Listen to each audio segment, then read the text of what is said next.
back to the United View YouTube channel. We are back again after a really, really big, busy couple of days at United, I've got to say. Yeah, so we're back with another episode of What the Devil. Me, Dylan from United District, and Nick as well coming along to break down all the latest news, all of the latest shenanigans, I actually want to say, so to speak. Obviously, we're playing Spurs in a couple of days. We've just beaten Man City, which was one of the most brilliant evenings I think I've had in a long time watching football. But the big headlines of the moment is Marcus Rashford. So a few days ago, or a week or so ago, it was kind of Telegraph came out being like, oh, you know, United would consider offers for Rashford in January, or offers for Rashford in the summer. And the Daily Mail comes out a few days later saying 40 million quid was basically the ballpark of, I think, like what United, like minimum they would accept. And then Tuesday evening, Henry Winter comes out with, I think, it's the one time I can use this word properly, bombshell interview. It was pretty bombshell. Because it's not Love Island, but this is a that proper... that and Ronaldo Piers Morgan. Though, yeah, these are bombshell interviews. Bombshell. Basically saying, he didn't directly say, I want to leave. No. But he was kind of just like, I feel like a new challenge could be good for me. And his interview, as you just mentioned, comparing to the Ronaldo one, I guess, it's a nicer interview, and I think it's more, Ronaldo's was more like brutal because the agenda behind Ronaldo's interview was he wanted the contract to be terminated, he wanted like to say his truth and then get out. I think Rashford's is more of an, either rightly or wrongly you can say if he should or shouldn't have done it, but it's just him saying this is how I feel, because obviously everyone's been talking about him a lot in the last week after he was dropped for the City game. But yeah, I almost like can't still quite work out how I feel about the interview. So it was last night? Literally came out last night, didn't it? Yeah, last night. And so kind of I'm still kind of, I'm saying it like it's some sort of trauma or something. Like I'm still trying to process. It feels like it. Just like, because it's just so, it was almost really out of pocket. Yeah. So I'm going to come to you first about how you feel, what you think about it, while I try and think about what to say. Oh, I don't know, man.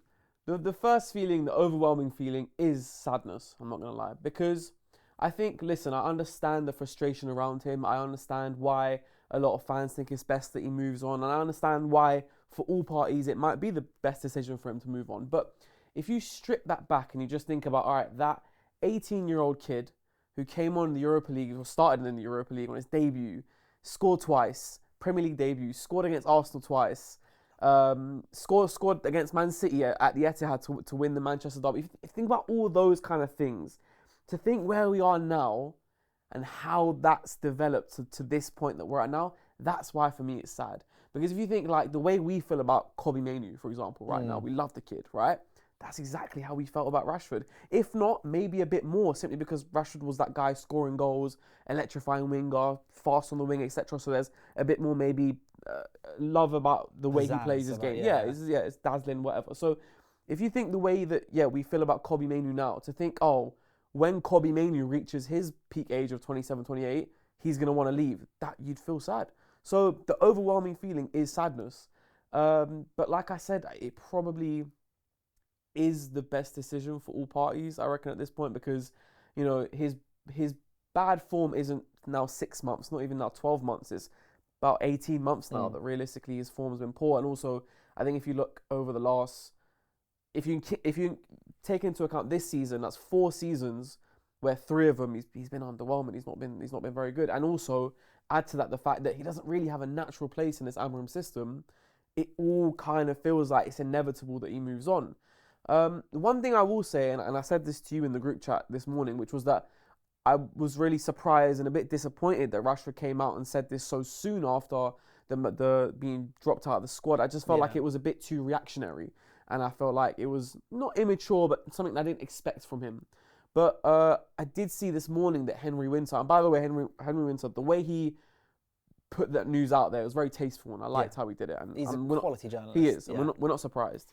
But he actually said that it was a week ago that Marcus Rashford asked to speak to him, which also makes me think, like, has this been boiling over for a little bit now? Like, did Rashford know he was going to be left out of the squad? Well, it's around about the same time that reports started coming out saying that United were open to it, which may be that they had said to Rashford privately, look, we are going to be open for bids for you in the summer, and then that news filters around the club, then gets to the journalists, and then that's how they found out the information. Maybe which so. the timing kind of makes sense. Yeah, maybe so. So I think, it's it wasn't like he it might have not been exactly reactionary to being left out of the squad against Manchester City, but it was still probably as a response to, like you just said, being told that he might be moved on. So I think, listen, it feels like it's done now, because if someone asks you, do you want to stay or go? If you want to stay, you say without a shadow that I want to stay, I want to play for Man United.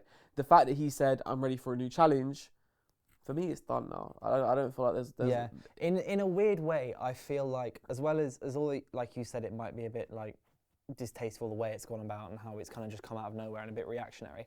At the same time, it feels like it could be a good thing because now we all know. It's a bit. If he doesn't leave in January, then it does leave a bit of a slightly awkward silence, kind of elephant in the room until the end of the season. Yeah. Or maybe he will just kind of, do really well in the last few months, or maybe he goes on loan or something. No one knows. Like, I would still want him to stay until the end of the season. I still think, because, he's got somewhere in this squad realistically. People still, like the younger people, players will still look up to him. He's still got something to give. He'll still score goals. It's not like he's got any, like as he said in the interview, he's not got any less love for the club. Yeah. So let's say he still plays, he will still, in theory and hopefully, just put out the best performance he can, and as Amorim said this morning, Amorim was saying, I'm only focused on Spurs, I'm focused on Rashford and Spurs, and I'm not looking to the summer, not looking to January. So I would still want to see him play till the end of the season, also because, as you said, like there's such an affinity that kind of I would want him to go out on a good note, rather than go out like this. Yeah. So if he was to do well the last couple of months, and then obviously that can help hike his price up a bit, and then he can go, and then it's fine. But I feel like it's almost like Rashford's ripped the Band-Aid off a little bit, and now we all know he's going. Everything seems, to me at least, a little bit calmer. It's no longer people being like, he should stay, he should go, he should play as number 9, he should convert into a wing-back, he should be playing number 10. I think Amorim's doing wrong, I think Rashford's lazy, blah, blah, blah. It's now everyone's kind of unified and gone, well, yeah, he's going. And Rashford's basically gone, I will be going. Yeah.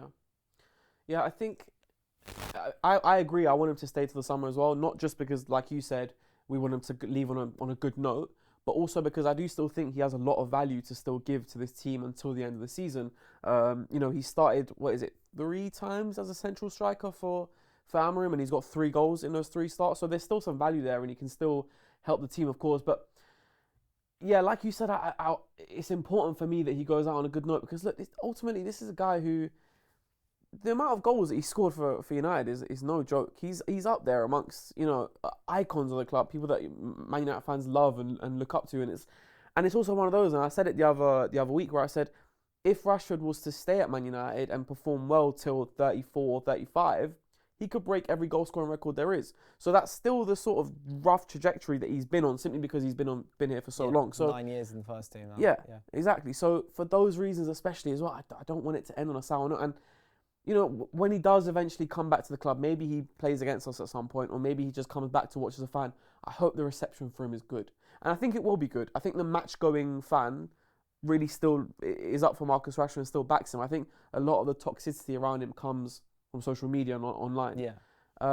But it's a weird case of Rashford, because I just feel like in a similar... And I'd say this about Pogba, and I'd say this about Martial, and I'd say this about maybe Lingard as well, which is that as much as maybe they didn't do or perform in the way that we think they could have and then achieve what they could have, the club has also let them down. Let's have it right. Like, this kid, he came on at 18 under Louis van Gaal. Louis van Gaal quickly went, Mourinho, Ole, all right, Ole, there was some stability. He's gone. Ragnick interim. Ole Gunnar Solskjaer, Erik ten Hag, Ruben Amorim. We've given him no actual structure for success there. And also even on the pitch as well, there's like constantly changing strikers, changing midfielders. The player you play best with alongside, which is Luke Shaw, is constantly injured. We're not getting you someone who will play with you week in, week out. Like, I do agree. Like, as much as there is a case of Rashford's not fulfilled his potential so far, so to speak, and he's had a couple of lifestyle issues, all of that everyone has in day-to-day life. But if you're a professional footballer, you are held to a higher standard because you're meant to be an elite.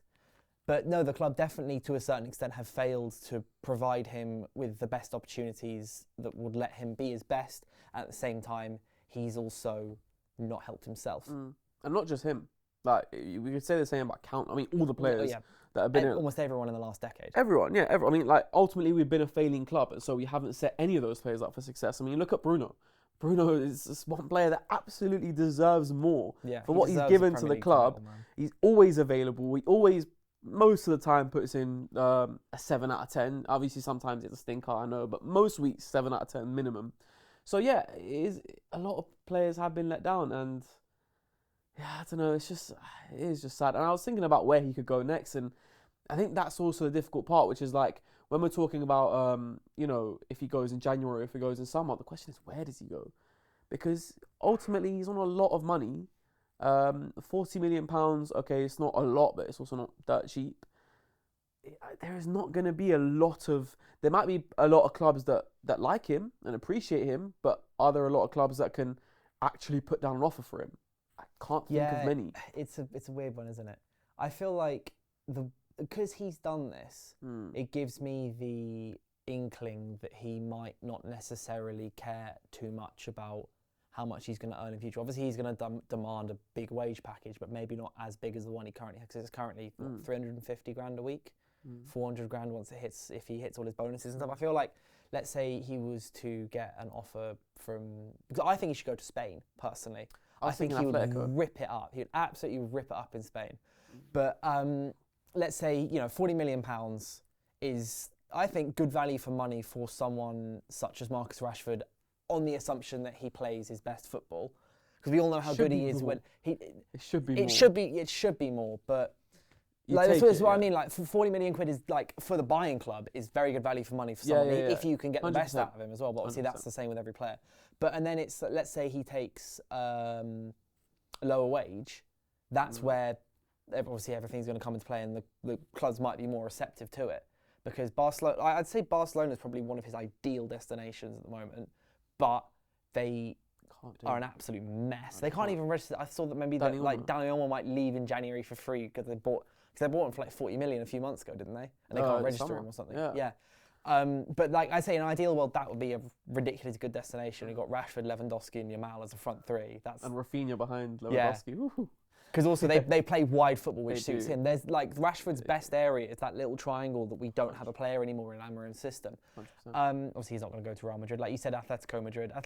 There's been vague rumours that they're looking at Garnacho, but it shows, at least, so to speak, that they want a winger. Yeah. And a left winger. We've got Marcus Rashford, left winger, and they've shown they're not afraid to spend the cash as well. Atletico, they bought Julian Alvarez for 90 million or something in the summer. Yeah. Where else? Obviously, you're just going to say like, he can go to Saudi, but he should not be going to Saudi probably, and I don't think he would. Absolutely not. And the thing is as well, Marcus Rashford, 100% he's got the World Cup 2026 on his mind, and he should. Oh yeah, he did. Because I'm sorry, but in Tuchel's system as well, you could really see Marcus Rashford doing well in that system, and he should be in that squad. You go to Saudi, your chances of being in that World Cup are and you've also got somewhere like Bayern, like Sane, for example, is not renewed. They've got Kane, Musiala, Elise now in their attack, and adding someone like Marcus Rashford is because obviously Rashford, we know how well Rashford can play with Harry Kane specifically. We've seen it with England. That's somewhere that can suit him. That's probably the one. I would say. I think we don't know if Bayern Munich would be willing to shell out. We did give him 40 million last summer, but they'd be willing to shell it out back to us. The thing is, what you just said about Sane is valid, and also Gnabry's not the same player he is anymore. So they could be on the hunt for a winger. That could work, because I agree with you that you could do really well in Spain, but obviously Real Madrid ain't going to happen. I don't think Barcelona have the funds, and although I did say Atletico Madrid, and I think he could be good in an attacking sense at Atletico Madrid, but if you're a Diego Simeone player, you run until you can't run anymore. Well, we know he can't do that. He's shown this under Amorim, and he's shown it under Ten Hag. Exactly. Maybe Bayern Munich then. It could be Bayern. Either way, this for me it won't end on a sour note for me personally. Yeah, no, neither. I think same for me. It is what it is. It's the biggest what if that I'll have of Man United in this generation. Like, for example, when Di Maria left, I was happy to see him go. When Jadon Sancho left, I was happy to see him go. When Marcus Rashford leaves, I really genuinely am going to wish the very best for him. It is sad. He's like the first player I vividly remember their debut and every single moment since. Yeah. For me. 100%. Like there's been others, 100%. But yeah. And even throughout all the mess, like we've been through so much shit, if I can say that. Right, we have. We've been through so much mess, right?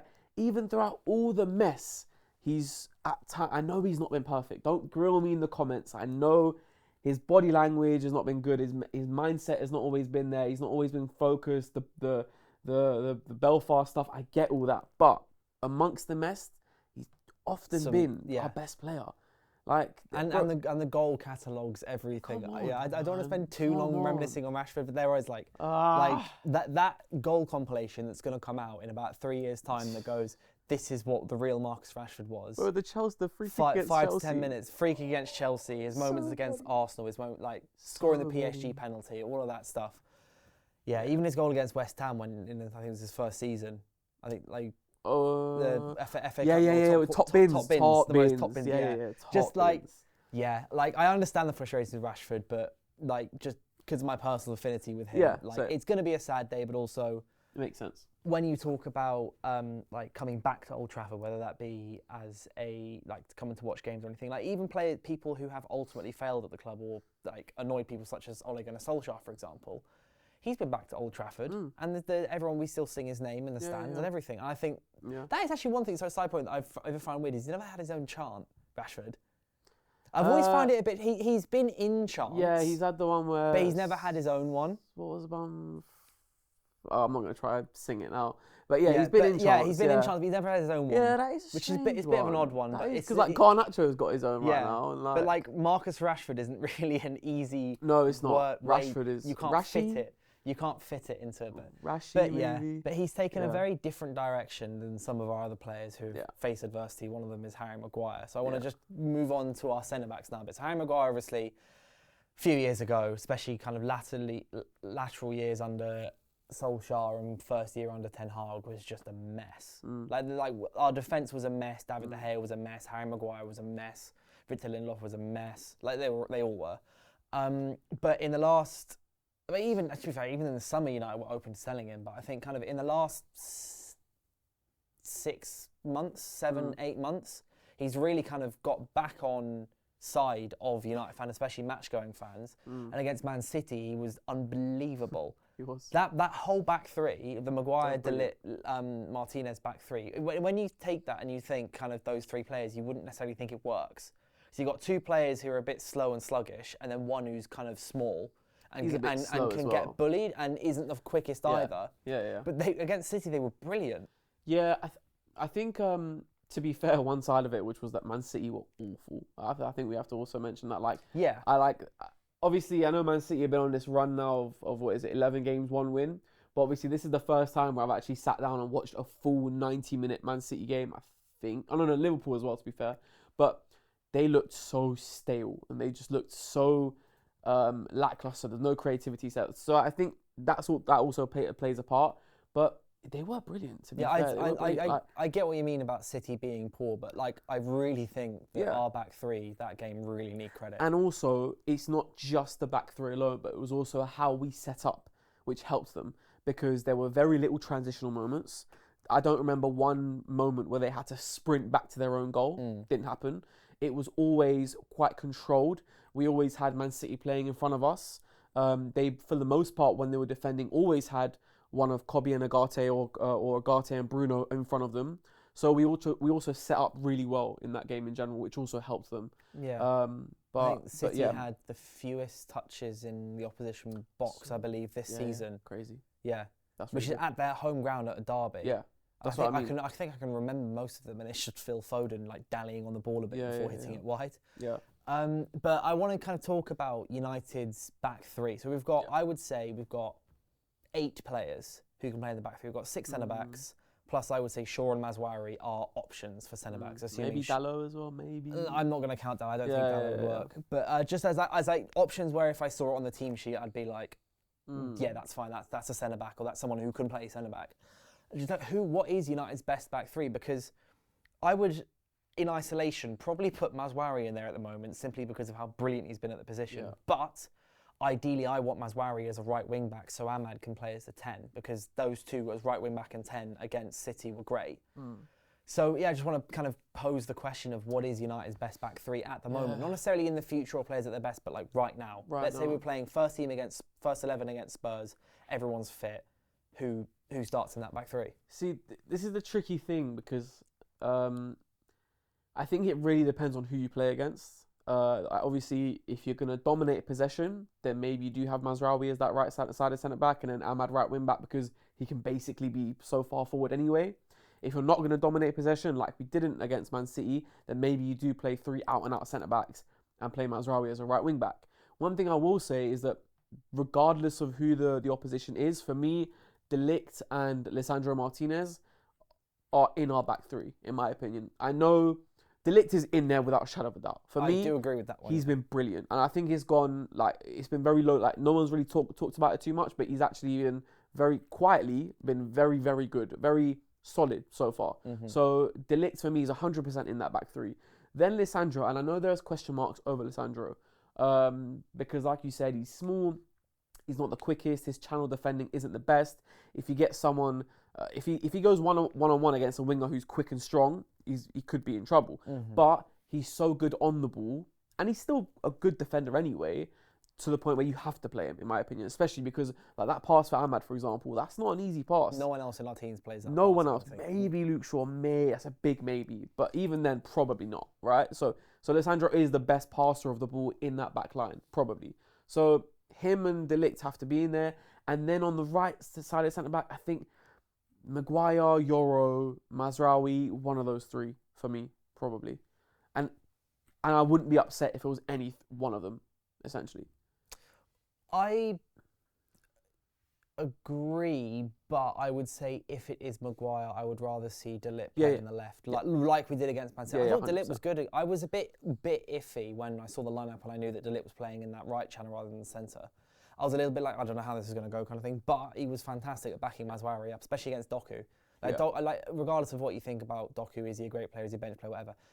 He's a difficult player to play against. He's going to be horribly difficult player to play against. 100%. And I thought when Maguire, because there were a couple of points where Maguire, was very much on the edge, Dalot was there to cover up pretty much every time. I don't remember really a single moment where Doku had me worried because if you've got past Maguire, it was fine. Dalot was there. And again, that goes back to Amorim and the system that he set us up with. But I think I agree with the Dalot 100%.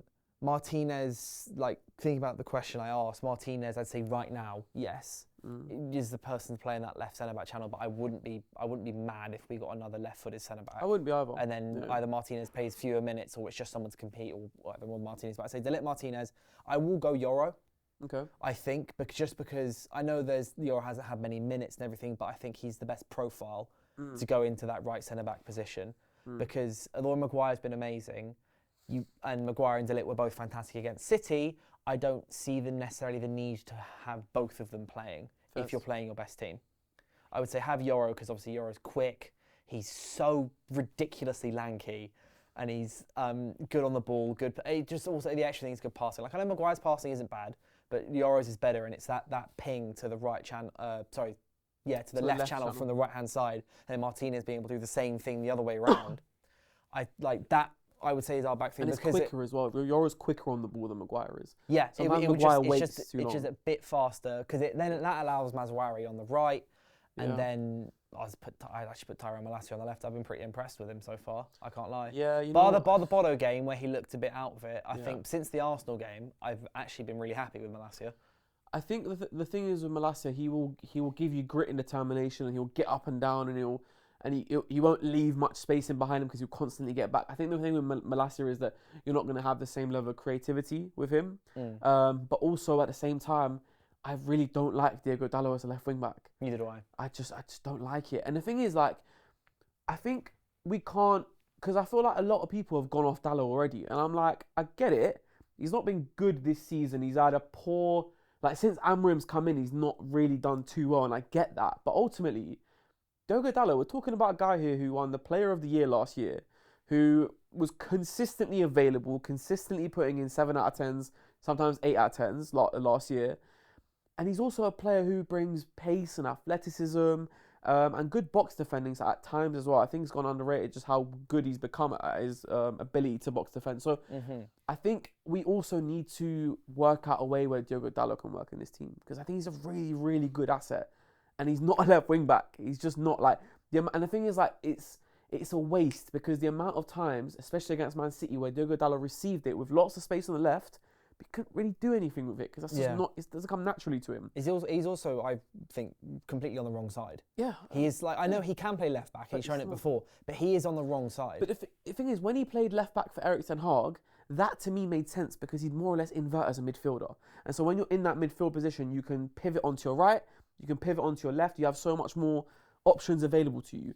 When he's left wing back, it's get down the line, whip it in on your left, or cut inside and pass it off. He's not going to invert. He's not going to come in central areas. He stays high and not high and wide, but he stays wide, and so it doesn't work for him. So I think he can be good at right wing back. I genuinely do, but obviously it's difficult, because right now it's like you got Mazraoui, you got Ahmad. How do you get him in? I'm not sure. But going back to what you said, I agree about Malacia as well. He has been really good. I think with Dalot, it's a case of just he can't play as much for now. There is obviously that we know there's a great player in there. He's been fantastic and one of Ten Hag's most consistent players over the last couple of years. Yeah. And he's had to play as a right wing back, left wing back, left back, coming into midfield. Like, he's been all over the shop. But I think for now, it's not necessarily a case of, like, he has kind of dropped off in form, but I think that is because he's playing a position that he's just not well built for. It's a case of Dalot's probably still pretty good at right back, but there are just people right now who are better. But that won't always be the case. Like, Mazraoui won't be able to play every single game at right wing back. Ahmad will be moving into the number 10 kind of. I think we're seeing it now. He's going to start moving into that number 10 position. Now that more centre backs are available, so Mazraoui doesn't need to play centre back every game. But Dalot will get his chance again, just like when Aaron Wan-Bissaka had a run in the team in Erik ten Hag's first season. He did. Because Dalot was still probably just as good, but Wan-Bissaka was being a better player. And he got injured as well, Dalot as well. So and it won't always happen. So it won't always happen. Dalot will have his chance again. But I think for now, there's no need to shoehorn him in or think, okay, he has to play. Because Amorim's playing 2 games a week now until the end of March, and let's say we get past Spurs and maybe we get past Arsenal in the FA Cup and go far in the Europa League, that's 2 games a week until May. Yeah. So there's plenty of time for Dalot to play, but I think for now, Mazraoui is playing better than him, Ahmad's playing better than him, Malacia is playing better than him, therefore he just shouldn't really play as much. Yeah, I think it's weird because I agree with everything you're saying, but I also would think, and I would also add that how do we know how good Diogo Dalot can play? Because we haven't seen him at right wing back. We haven't seen him at right centre back. Amorim will see this in training. Yeah, this is what I mean. And to be fair, I think Amorim likes him. I think he's spoken quite highly of him so far, and obviously there's a Portuguese connection. And also when you're, in my opinion, when you're trying to bring a new culture, when you try to shift the culture at the club, someone like Diogo Dalot, having him on side, I think is great, because he seems like he's a player that has the right mindset, very professional, brings good culture. Like, he was best friends with Ronaldo for a reason, essentially. So I think when you're trying to, like I said, reset the culture, Diogo Dalot is someone good to have in the squad. But yeah, we'll see. And I do think at some point we might also see him at right centre back as well, depending on the opposition, depending on the availability and injuries. And Kane said this as well a little while ago. He said it before to me, but I disagree with him every time. Yeah, and I don't. And to be fair, when he said it to me, I was like, "You're crazy." Like, I mean, not you're crazy, but as in, like, I don't see it. But I do. I can see it working, especially because the opportunities at right wing back aren't there like we thought they would be for him. So I could see him expand. And as well, if Mazraoui can play there, Diogo Dalot can. I would say Mazraoui is more technical and a bit more. He can play a bit more than Diogo Dalot, but Dalot's quicker, stronger, better jump on him. Would that be fair to say? Like the thing that I have against Dalot playing right centre back would be because I don't think he's fantastic in the air. But you make the point as well that Mazraoui isn't fantastic in the air either, and he's done it right. Yeah. But I will also say that I think Mazraoui is a better footballer than Dalot. Yeah, it's technically so he'll be able to just play that position, and he seems just built to be able to play anywhere. Yeah. Mazraoui is almost positionless. I mean, obviously he's right-footed. Yeah, he plays at 10, left back, right back, left centre back, right centre back, right wing back, left wing back. He will probably play at 6 at some point. Yeah, I think as well it's nice that it's a good problem to have. right It's now. it's a brilliant problem. This is why I'm saying, like, I'm not worried if Dalot does. Let's say Dalot doesn't start for 4 games in a row or something. Yeah. Not fussed. I really am not fussed. I'm a little bit fussed because I've got him on my FPL, so that's a bit Why? problematic.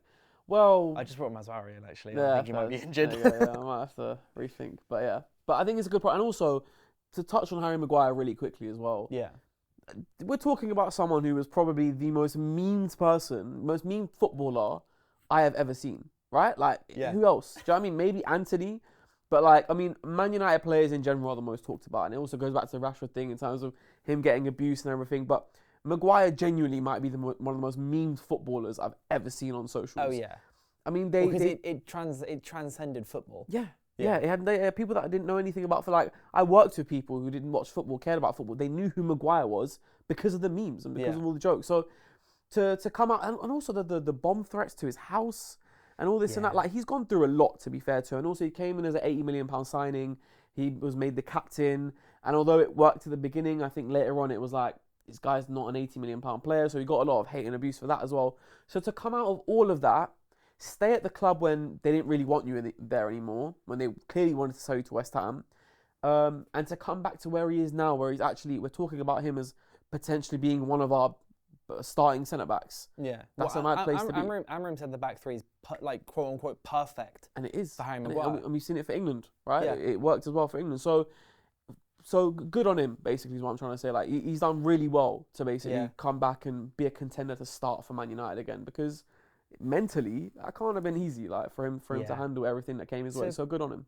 To pose a question about Maguire, do you think, especially let's say he signs a new deal, because I know they've got the +1 extension, but there's obviously always the chance that he could sign a new deal at the club. Let's say particularly if he signs a new deal, do we need to reevaluate how bad the £80 million spending actually is? So let's say he signs a new deal, let's say it's another 2-year deal, whatever. He's then been at the club for 7-8 years if he sees that contract out. £80 million signing, 8 years, and especially, like, we've won a couple trophies under him. He was the captain. He did have a really horrid period for a couple of years. But now if he then, for an equal amount of time or bit better amount of time, does well under Amorim, is he suddenly not the £80 million flop that he used to be when you consider how long he's been at the club and then overall his form recently?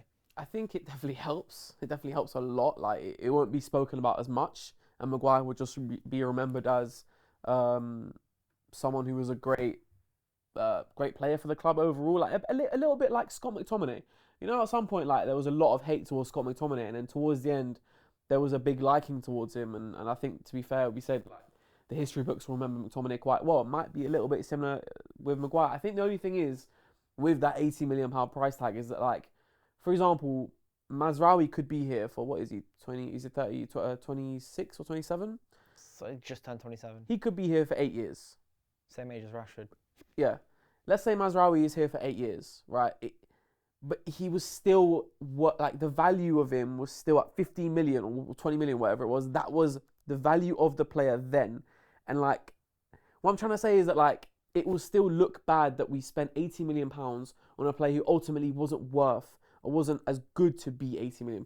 Yeah. When you then compare it to what Virgil van Dijk has done for £75 million, that is always going to feel like a bad transfer in the end. But it does help. It does soften the blow if he stays here for that long and also just contributes. He doesn't have to be the starting centre back all the time, but just contributes as and when he's needed. It will look good on him, basically. Yeah, because, like, obviously, because I think Maguire's an auto answer when people just go, right, top 10 worst transfers of all time. Everyone goes, right, Di Maria, Anthony, Maguire. I'm not even saying like top 10 United worst transfers, just those in general. But I think those three are very often mentioned as some of the worst deals. Yeah. As well as, like, Hazard to Madrid, Dembele to Barcelona, etc. Like, but I feel like if he does, like, I was not screaming, but I was very, like, saying he's got to go, Maguire's got to go. Kind of this time last year. And then towards the end of the season, I was like, maybe he can stay, because he started performing well towards the end of last season. And then now, obviously, he's putting in displays like the ones against City. If he just stays at the club and maybe accepts over time a less and less role, in the way that Evans kind of he's come back accepting a less role, and now under Amorim, Evans' role is just going to get less and less and less. But he's here and he's going to do that, and you need someone to play that role. If Maguire plays that role, I really think I agree. Never an £80 million player. Shouldn't have, Yeah. maybe shouldn't have bought him. If I could go back, maybe say, don't buy him to start with, knowing what ends up happening. But at the same time, I think maybe it shouldn't be slapped in the same category as those other transfers I've mentioned. Because we have had some value out of him. Yeah. Even if you just talk about the longevity, the fact that he's been here for 6 years, potentially signing a new contract. So then another 7 or 8. Yeah, if you think about the appearances that he's made, and as well, like the start with Ole, he was available all the time, week in, week out. He started, so you can't completely forget that or discount that. I think, like for example, you're talking about Anthony. That's a whole different stratosphere of bad transfers. It's completely different. And also Maguire is one that's also been left vulnerable by the club. Let's be real. I mean, like we were defending with Maguire, Lindelof, Scott McTominay, and Fred as our 4 central players. Yeah. It's not fantastic. So, like, terrible. You put some better players around Maguire and he looks better, like he did against Man City. So, he's also another one. And again, this goes back to all players, if I'm being honest. Like, the system and the team often have to make the player look good. Like, the players, obviously, some players are absolutely brilliant and they can do it all by themselves. You look at Eden Hazard, for example, at Chelsea. No matter how good or bad Chelsea were, he was fantastic. There's obviously players like that. But the majority of players need the team and the structure to work around them, and the team needs to be a success for them to be a success. Maguire's another one of those where he's a victim of us being bad. Yeah, as we said earlier, I think it's just everybody is. Yeah. But yeah. So moving on to Spurs, we've got, obviously we talked about what's United's best back three, etc. It's a big game, but also it's not a big game. It's a bit of a weird one because it's a big game in a less interesting, realistically, and less high priority competition because it's the Carabao Cup. I know we've won it before, Ten Hag's first trophy, all of that, but also it's the Carabao Cup. Yeah. But it's Spurs away, and especially just after beating Man City away, having lost to Arsenal away, just how big and full force should Amorim go for the game? Because as we said just before we started filming, Ange Postecoglou is probably going to go as close to full strength as he can. Because he's a bit of a madman, and I do love him for that. I think I really like him as a boss. He's a great guy. And also he's very stoic in his saying, going, this is the way we play. I will die on this hill. Even if we lose 5-0, we're going to play like this. Yeah. And also maybe there's a little bit of a Amorim's now kind of the new big boy in the league, managing a top 6 club. He was that last season in Spurs' first season. Now it's Amorim. Kind of maybe there'll be a bit of Ange Postecoglou that goes, right, no, I need to beat this bloke. Yeah. Because he's under pressure, Postecoglou to a certain extent. He is, and they just won 5-0 against Bournemouth or Southampton. So because Russell Martin got sacked. So starting 11 against Spurs, how we play everything. Should Amorim just go all out? Thing is, I'll be honest, I don't care. You really don't. I'm so you know what it is for me. Yeah, I feel like, and we've said that. I said this 2 or 3 weeks ago when I was on here, Europa League is what we need to push on for 100%. So personally, I don't really care if we lose, but Amorim I don't think will look at it like that, because I think Amorim will look at this as a potential momentum builder, because we've just come off a very, like you just said, we've come off a really good win against Man City, off the back of some bad week where we lost against Arsenal and Forest. So this City is the City win was the pickup that we needed. He might now want to just really continue this, because in this Christmas period, because games come so thick and fast, if you can build momentum in this period and all of a sudden you've won 5-6 games on the bounce, you're looking at things in January thinking, hold on, we're in a good spot here, because all these games have come so fast. So he might look at it as, no, this is important for us to win so we can continue in that vein of form, essentially. But he has rotated a lot. Of course, we've seen him rotate a lot, and we debated whether that rotation was for fitness purposes or for finding out who his best players were. We still realistically don't quite know, although I think we're starting to see some of the regulars now, Lisandro Martinez, De Ligt, Agate, Bruno, obviously, Ahmad. So there is a bit of a first team starting to build there. So will he rotate those players? Some of them, maybe. I don't feel like he'll rotate a lot. I feel like those bunch of players that I just mentioned, I think they'll all play. And also, he might throw in, a Casemiro, Malacia might start. Yeah. Who will play in the 10? Garnacho could come back in. I know obviously he was dropped against City. Could he come back in? Well, I reckon one of Garnacho or Rashford will start in the left 10. Well, yeah, because Amorim said in his press conference, he was like, I only give a shit about this Spurs game now. And Marcus Rashford is my player. He's a great player. And I think Amorim's one thing we know he is now is completely candid and truthful. Yeah. He says it how it is. And if he's saying Rashford is my player, he's a Manchester United contracted player. We've got training today. We're going to see what happens in training today. Let's say Rashford does well, scores a couple goals in training, impresses. Amorim will probably just go, start, you play well, you go score, and you'll be fine. And also, can I just say on that as well, what an excellent way to just diffuse the whole thing. Oh, he's a god at presses. I love it. Good. He's such a good communicator in general. Yeah. Like, he's so good. And I was watching the press conference in the car on the way here, and I just thought, mate, every question fired at him, he just... It was the way he said where they were like, oh, Rashford said he wanted a new challenge, and then Amorim just went, yeah, we are a new challenge. Completely deflecting and diffusing any kind of like response that they wanted. I do agree completely. And it helps with the fans. Yeah, like being so communicative and open with the fans. He did it like when he went to uni to do football managing his degree in Lisbon. The Jose Mourinho course, there was a module on handling the media. Jose Mourinho, of course. Because it was so. It's a course designed by Jose Mourinho and the guy at Lisbon. I can't remember the name. The doctor something. They designed the football coaching course, and they had a separate bit of the course which was specifically about how to deal with media. That's crazy. And I really think that's what's coming through now. I know. It's just so funny because it's Jose, and the way he handles media is just like he doesn't care, bro. He's saying what he wants. But I forgot what we were talking about. You were talking about his communication, diffusing the situation, and also Garnacho potentially starting as a 10. Oh, yeah. So what I was going to say is I feel like I don't think Maguire will play because he was limping at the end against City. He did have to get taken off. So I think maybe this is a good game to rest Maguire for because then he'll be fine. He'll be able to play when I've got him in my FPL for next week. Please, Amorim. Thank you. I think maybe... Number 10, maybe Ahmad will be rested, maybe just for the sake of he's played a couple 90-minute games. He can come off for the final 45, final half an hour, whatever. If it's not working properly, Bruno in the 10, Ronald Rashford, Garnacho in the 10, probably like Xerxes up front, I'd say. Because Højlund was all right against City. I think he's got a little bit more flack than he should have, but he wasn't fantastic. And it wasn't the game for him. Yeah, it wasn't I feel like maybe against Spurs... Maybe against Spurs would be a bit better because they are... Spacing behind. No Van der Ven. Hit them heavy, yeah. No Van der Ven is huge. So maybe Højlund and Xerxes toss up. In midfield, I do agree. I think we'll see like Casemiro come back. We'll see Malacia start. I think we'll see Yoro play. Right centre-back, maybe like Martinez and maybe Maguire will start again and Dalot will be rested. Yeah. Or maybe Johnny Evans will come back. I think overall our options are good because we have basically a full squad available. We don't have to immediately resort to like Toby Collier or something. Yeah. But I think we will see rotation. But I do agree as well. I think he's now got about half of his starting 11. I think in his head. Yeah.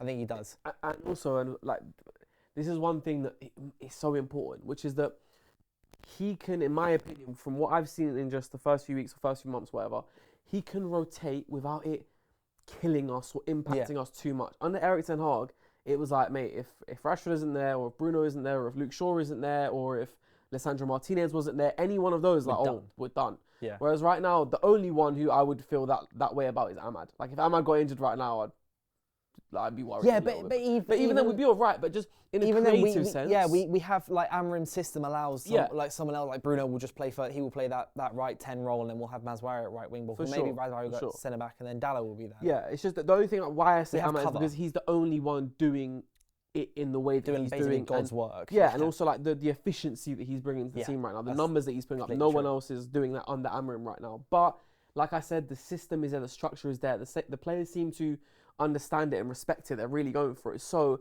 even when we're rotating, like we just said, some players might come in, come out. That doesn't necessarily mean it's a weaker side or it's Amorim not going for it as much. He's just rotating as he has been. So I think he will rotate and he'll still tell the players, go for it. Here are Tottenham's weaknesses. We target these areas, go get the win. And I think it'll kind of be how he's done every match. I don't think it'll be any different. What's your score prediction? Go 2-1 United. What's the pens situation? Is it after 90 minutes? I don't think there's replays anymore, so it goes straight to pens. Yeah, I think. I think it does go. I think it's like no extra time or anything. I think it does go straight to pens. And it's better I'm that a way. bit probably. I'm a bit worried that's going to happen because I can see it. I can see this game ending in like a 2-2 or something. But the thing is, like for me personally, if that happens and we go out of pens, Fine. so be it. I don't want to lose both Arsenal away and Spurs away. In terms of Arsenal away in the FA Cup in January, I would feel a bit crap if we were out of both cup competitions. But I know that would also be in the aid of us being able to play in the Europa League and we'll go win, making us more likely to be able to go and win the Europa League. So I like it's not the worst thing in the world. It's a blessing in disguise. But I do, just for the sake of, I also just want to see us play games because I like watching us play again. Yeah, I do hear the fact that you don't want to lose both, especially because they're both North London, Arsenal and Tottenham. Yeah. Can I just say though, absolutely hilarious. I was giggling to myself when I heard this. When Mikel Arteta was asked in his press conference, "Oh, you've only won one cup since you've been here," and he said, "Oh, but I've won 3 because the Community Shield." Oh my days. That was bad. If Ten Hag said that for you, I know because Ten Hag banged on about the FA Cup and Carabao Cup. If he had won 2 Community Shields and he mentioned, "Oh, I've won 4 cups because of the Community Shield," he would be rinsed. He would get absolutely rinsed. It's all Arteta's got. This is the thing. Yeah. It's all. If Arteta's won 2 Premier League titles, then he wouldn't care. But it's because he hasn't. Yeah. Arsenal, you haven't won any trophies apart from that one FA Cup during COVID when no one was watching. So he might, quite literally. Arteta might go strong then against us in the FA Cup. Yeah. He could do. Because I will beat them. Yeah. I don't see a world where they can win Premier League or Champions League, so they might go strong. But I think we should make a couple. I want to see a couple changes in this game just because give players rest. 100%. Want to play in the Premier League, Europa League, final couple games coming up, and we just need to stay in that. We're 5th now. It's fine. We'll just stay in that top 8. We've got Rangers and the Romanian team in January. Yeah, I think, and then we'll skip the qualification round. Then just win every single game, finish 4th in the Prem, win FA Cup and Carabao Cup, and then blitz the Europa League, and then Amorim, lifetime contract. You heard it here first. Yeah, but. Yeah, so thank you for coming on, as always, Nick. It's a pleasure. Let us know what you guys have thought. Let us know what you think, especially the situation about Marcus Rashford. What he said, is it the right thing? Has he done the wrong thing? What's United's best back 3? How should United play against Spurs? Scores, predictions. And if you have any ideas on special guests, as I said last week, that you want to see coming on this pod from now onwards, realistically, please do let us know in the comments. And for those who celebrate, a Merry Christmas, and we'll see you in the new year.